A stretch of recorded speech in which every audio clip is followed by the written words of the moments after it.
mehrfachen Weltmeister und Ikone des Sports jetzt gerade. Ja. Und das nagt an ihm, da bin ich mir ziemlich sicher.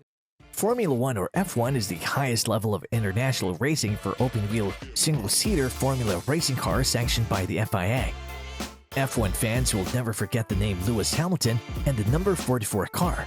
Lewis Carl Davidson Hamilton is a British racing driver who now competes for Mercedes in Formula One Grand Prix racing. In Formula One, Hamilton has 7 world championships and has the records for the 103 wins, 103 pole positions, and 184 podium finishes.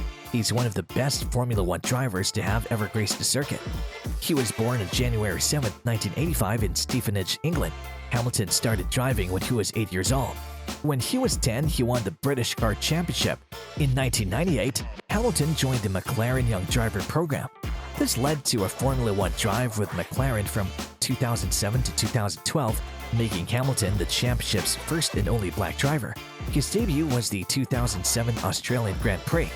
Hamilton accomplished a great deal in his first season, coming in 1 point behind Kimi Raikkonen to take second place. He overtook another driver on the final lap of the season's final race in the next season to win his first title and become the then youngest Formula One world champion in history. Hamilton joined Mercedes in 2013 after spending 6 years with McLaren.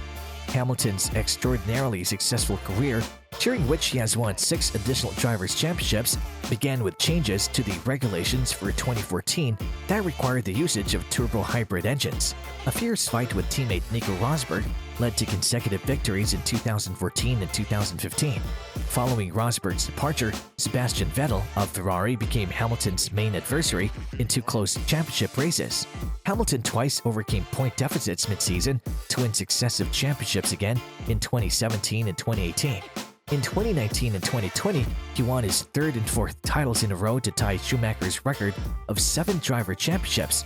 With a contract that lasts through the end of 2023, Hamilton currently holds a number of Formula One records and appears to be able to break even more of them. Hamilton has been credited for growing Formula One's global fan base by appealing to a broader audience outside of the sport, in part because of his high-profile lifestyle, social and environmental advocacy, and successes in music and fashion. He's now a well-known activist who supports racial equality and increased diversity in motorsport. In the New Year honors of 2021, Hamilton was knighted, and the 2020 issue of Time magazine listed him as one of the 100 most influential people in the world. Ralf Schumacher, a former German racing driver, has criticized Lewis Hamilton harshly for being the major loser of the 2022 Formula One season. He claims that Hamilton is the real loser this season, and Schumacher now has a radically different perspective on Hamilton's prior successes. Lewis Hamilton is the big loser of the season so far. George Russell was new to the team at the start of the season and is usually ahead of the runner-up world champion and is also stronger in qualifying. I'm amazed because there are only 2 options. Either as Russell, the new high flyer, or Hamilton had such a strong car in recent years that have made up for a lot, said Schumacher. Schumacher reflected on Hamilton's achievements over the previous 8 seasons in a post for Sky Germany and is now wondering where that success came from. With 6 world championships won over his 7 years at Mercedes and 1 under McLaren, he's now ranked with Michael Schumacher as one of the sport's all-time great drivers. Hamilton is now having trouble outperforming his new Mercedes partner, George Russell. Russell is presently 4th in the World Championship rankings with 99 points, while Hamilton is 6th with 62 points. With the exception of the opening race of the season, Russell has always finished in the top 5 at Grand Prix. He acknowledges that Hamilton is experiencing more discomfort as a result of his altered seating position from Russell, but this is still a direct criticism of the driver's season-long results. Hamilton and Russell are different this year, and because the former is 37 points behind Russell, this won't go away anytime soon. Despite Hamilton's 3 prior victories at Monaco, Nico Rosberg frequently had the upper hand, and Valtteri Bottas was the lead Mercedes in 2017 and 2020. Given his problems this season, it was certainly no surprise that Hamilton trailed colleague George Russell again in qualifying. Granted, Hamilton got unlucky with the timing of the red flag, but he was unlikely to beat Lando Norris or Russell anyhow. Schumacher compared the performances of teammate Russell and Hamilton after the race. Russell and Hamilton both drive the identical W13, but Hamilton walked out in a much more distressed state than Russell. Following the Azerbaijan Grand Prix, both Hamilton and Russell discussed their bouncing issues, with Mercedes urging the identification of solutions. Hamilton, who complained of back pain throughout the incident, appeared to be particularly affected. Schumacher, however, thinks the Briton should concentrate more on the altercation with his teammate than on this issue. Lewis Hamilton was in excruciating pain following the Azerbaijan Grand Prix due to the extreme amounts of porpoising the W13 is through.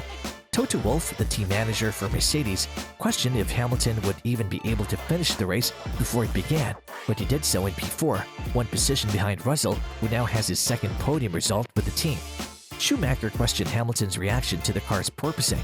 Russell was in the same car and George looked rather fresh to me after the race, Schumacher wrote. Lewis should first see that he's faster than his teammate. I'm sorry for Lewis that he has a backache, but other teams are tackling the problem as well. Hamilton, on the other hand, scarcely got out of the car despite the fact that Russell should have had the greatest wobbly given his unusually tall stature for an F1 driver. Schumacher believes Hamilton's seat is one of a kind. The 20 drivers from the 10 teams on the starting grid reconvened from June 17th to June 19th for the Canadian Grand Prix, which was held at the Circuit Gilles-Villeneuve. Every time Hamilton wins a race, we hear the same remarks from him on the radio. I'd like to thank everyone on the team. My fans are the best in the world. This one's for you. Quite often, he will include a cheesy note that's intended to be read by all of his admirers. Something to the effect of, you can achieve anything. Don't allow anyone to tell you that you can't achieve your goals. He's now sending out triumph messages like the self-parody. But there is another side to him that F1 fans all across the world can see. At the Monaco Grand Prix, which was one of Mercedes-AMG F1's less fortunate races, the messages of hope, perseverance, and hard work all go down the drain the day Hamilton loses the race. His initial instinct is to blame the team and pretend that he was not outclassed by another driver on the circuit. It was either his own team's or another driver's fault that he lost the race. We rarely see Hamilton admitting to making a mistake. Last year, Red Bull Racing's Alex Albon dubbed Hamilton a sore loser after he slammed into him during an overtaking and refused to confess his error. Despite the fact that his colleague Valtteri Bottas was outperforming him, Hamilton continued to blame the team and the car for his poor performance. Bottas was vying for pole position, which meant he would start at the top of the grid. Hamilton, on the other hand, was unable to match his teammate's speed. When he's on top, he always has the correct words to say. It's past time he learned how to deal with unpleasant days as well. In his 15 full seasons in Formula 1, he had at least one race victory, but this year, that record seems to be seriously in jeopardy. Through the first 8 races, Hamilton has only been able to place third, despite Mercedes being well behind Ferrari and Red Bull in terms of speed. Hamilton is now 6th in the Drivers' Championship, which would be his lowest result in a season if he maintains his current position. Even more concerning for Hamilton is his track record versus George Russell, who has had a promising start to his career at Mercedes. So far, the 24-year-old has made the best of a tough situation at Mercedes, finishing inside the top 5 in all 5 races. Russell has also finished ahead of Hamilton in 7 successive Grand Prix. The greatest driver of all time, as Mercedes team boss Toto Wolff always calls it, is ironed out by a newcomer in a way that's already worrying. I'm amazed because there are only 2 options. Either Russell, the new flyer, or Hamilton had such a strong car in recent years that have made up for a lot.